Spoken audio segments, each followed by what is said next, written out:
চাচা এটা না বুঝলাম হযরত শাহজালাল আন্তর্জাতিক বিমানবন্দর, ওইটাও বুঝলাম হযরত শাহজালাল ইন্টারন্যাশনাল এয়ারপোর্ট, মধ্যে লেখাটা কি তাই এটা চাচা? এটা তো আমি বুঝি নাই বাবা রে। আমি তো জীবনে স্কুলের দ্বারা তো গেছি, মাদ্রাসার দ্বারা তো গেছি। এটা কি দা? এটা তো কোনো বুঝতে পারলাম না।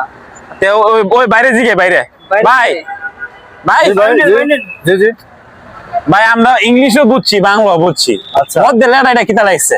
এটা হচ্ছে তোমার আরবিতে লেখছে, হ্যাঁ হ্যাঁ। আরবিতে লেখছে তোমার হযরত শাহজালাল বিমানবন্দর। হ্যাঁ, আন্তর্জাতিক তো এখানে বিমানবন্দর। যেহেতু আরবি লেখা, সেই জায়গার মধ্যে আইন উচ্চারণ করতে হবে। আইন লাগাতে হবে। হ্যাঁ, আইন লাগাতেই হবে। এখন তুমি বলো হযরত শাহজালাল আন্তর্জাতিক হযরত বিমানবন্দর। শাহজালাল বিমানবন্দর। চাচা কত ঠিক আছে, পারেননি? চাচা বলেন তো। শাহজামাল। শাহজামাল না, শাহজামাল না তো, শাহজালাল। শাহজামাল। শাহজালাল হযরত শাহজামাল। শাহজালাল জালাল। হ্যাঁ, হযরত শাহজামাল আন্তর্জাতিক বিমানবন্দর। আন্তর্জাতিক বিমানবন্দর। ওই যে আচ্ছা, চাচা, আর আপনার অনেক কষ্ট হচ্ছে, আপনাকে আমি আস্তে আস্তে শিখিয়ে নিব, ঠিক আছে? ওই যে এবার বুঝি আরবি এটা হযরত শাহজালাল আন্তর্জাতিক বিমানবন্দর, মানে আইন লাগালে হয়েছে। আরবি লিখতে কিন্তু পারি না।